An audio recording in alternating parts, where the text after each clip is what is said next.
Hello, and welcome to my presentation. My name is Michaela McKechnie, and today I will be discussing Our History is the Future by Nick Estes.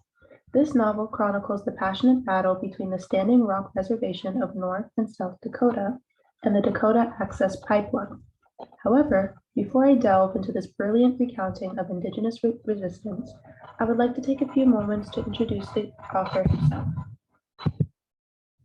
Nick Estes, member of the Lower Rural Sioux tribe and a man of humble beginnings, is an Indigenous scholar, journalist, and historian.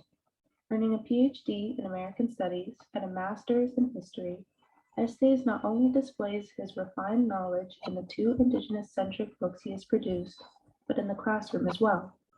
He currently resides at the University of New Mexico as an assistant professor. Standing Rock, Fort Berthold, and the Dakota Access Pipeline. In wake of the invasive measures being taken by Energy Transfer Partner through the construction of their Dakota Access Pipeline, otherwise known as DAPL for short, Estes finds himself traveling back to Osesi-Sacoan Camp, one of several camps north of the Standing Rock Reservation.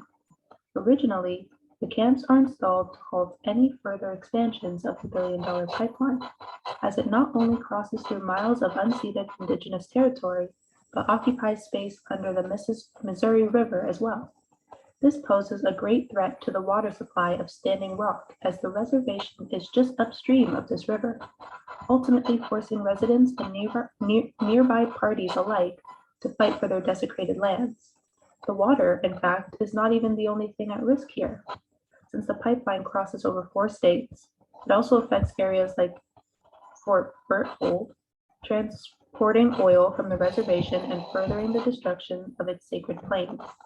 The interconnectedness of this chaos leads many allied nations alongside Standing Rock and Fort Berthold to put up the most resistance, and such unification, according to Estes, is all too reminiscent of the great Sioux nation of the past. See, the encampments represent more than just a cultural and environmental protest against big corporations. They also represent the much-awaited reunification of the 7 nations under the Great Sioux Nation. The Dakota, Lakota, and Nakota-speaking Indigenous peoples have been separated for generations, but are said to have last reunited in, quote, a time of war to resist invasion. Estes mentions this as an allusion to the present-day disputes, acknowledging imperialism as the lingering variable responsible for instigating wars against Indigenous peoples over the last 200 years. America versus Indigenous peoples. I would like to start this section by reading this quote from Estes, which says, "What happened at Standing Rock was the most recent iteration of an Indian war that never ends." By launching the DAPL project, the United States has waged yet another war against Indigenous peoples, as there is a deliberate bigotry woven into the planning and construction of the pipeline. In the first draft of the DAPL plans, the pipeline was supposed to cross the Missouri River through the predominantly white, 90% white, city of Bismarck, North Dakota. However, the Army Corps decided to reroute downstream, alleging that the change would minimize proximity to residential areas and shorten water crossings. In reality, this change in pipeline direction does end up affecting a residential area, one that just so happens to have an 84% Indigenous population. The Army Corps poorly attempt to cover their tracks after this by coercing pipeline investors to come up with environmental justice studies that would, quote, find no disproportionate risk to a racial minority. However, the damage has already been done, and Indigenous peoples close to the Missouri River find themselves depleted of land and resources as a result of this tactical pipeline arrangement. Such an erasive result is not dissimilar to that of other Army Corps decisions made against Indigenous lives, as they have been looking to choke the river since the Second World War ended. In 1946, the Corps first took matters into their own hands, altering the Garrison Dam outline without the permission of Congress in order to ensure that the predominantly white town of Williston, North Dakota, would not succumb to flooding. The Corps made no effort to extend this courtesy to the Fort Berthold Reservation, and as a result of their negligence, the dam flooded over 150,000 acres of reservation land and destroyed 94% of their agricultural land. 80% of the Fort Berthold tribe is forced to relocate afterwards, leaving them displaced and even more vulnerable at the hands of white oppressors.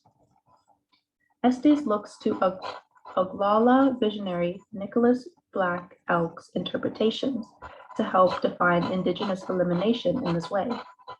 Elk says, white men came like an endless wall of floodwater, creating a little island or a reservation where we were free to save our nation, but we couldn't do it, constantly hounded as fugitives, escaping from one patch of dry land to the next. Now, as I look ahead, we are nothing but prisoners of war. Elk's observation shows just how intergenerational indigenous displacement is, to the point where potentially having to escape settler invasion remains more commonplace than having to live peacefully and fairly in one's original location. With the indigenous resistance displayed by Standing Rock, such a cycle is capable of being broken, as they exhibit a collective confidence that serves as the perfect gateway to achieving direct action. Indigenous resistance, personal and impersonal view. The camp's efforts to conspire for freedom, although fervent, are still weighed down by centuries of violent occupation by white settlers. During one of the first protests that Estes was going to be a part of on this trip, almost every indigenous water protector is brutally apprehended by police before they can even begin to spread their message.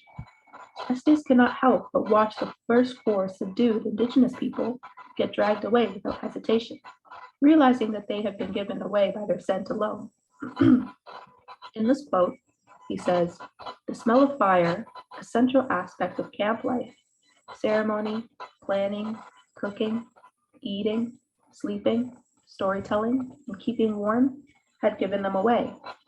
Oseti and Oseti Sakoan, after all, means council fire. In another time, they might have been accused of smelling like an Indian, because fire is central to Lakota ceremonial life. But now, smoke also indicated that one had come from the hashtag #NoDAPL camps." Through the eyes of the white police officers and white bystanders watching, the smell of an indigenous campfire is primitive and unnecessarily rebellious. The negative connotations behind it taint the reality of this cultural staple, as Estes associates it with comfort and storytelling. He notes that the water protectors often use this time to share their visions for a better future, emphasizing the importance of the now amongst their camps, in order to inspire confidence within each and every one of them. Not only does such an action completely work to dismantle the Eurocentric idea of indigenous peoples having no decent values and virtues, but it also works to motivate the camps to strive for extraordinary levels of change. And when it comes to change in specific, Estes is sure to note how crucial youth leadership is to the preservation of the indigenous resistance. Hashtags like #NoDAPL spread the word on the pipeline in the fastest, most interconnected way possible, and are capable of receiving mass media attention when paired with the proper direct action. For Oseti Sakoan camp, direct action and legal strategy used against DAPL effectively lead to the further promotion of #NoDAPL, making their indigenous liberation demands to the federal institutions and courts increasingly harder to ignore. This ensures that there will be pressure placed on both federal departments to look into specific matters, such as the sovereignty of Standing Rock.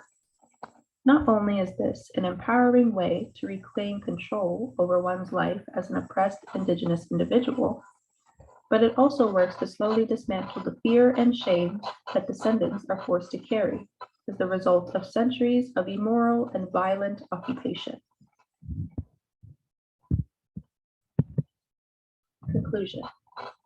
To conclude, the indigenous resistance opens the door for incredible breakthroughs in terms of land reclamation and self-determination. According to Estes, for one to reach the ultimate form of indigenous resistance, they must be able to adhere to both anti-capitalist and anti-colonial ideals.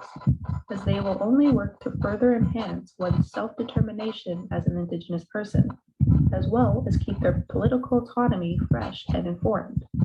Thus, the battle between Standing Rock and DAPL is a revolutionary step forward for Indigenous liberation and sovereignty. And that is all for my presentation. Thank you for listening. Bye.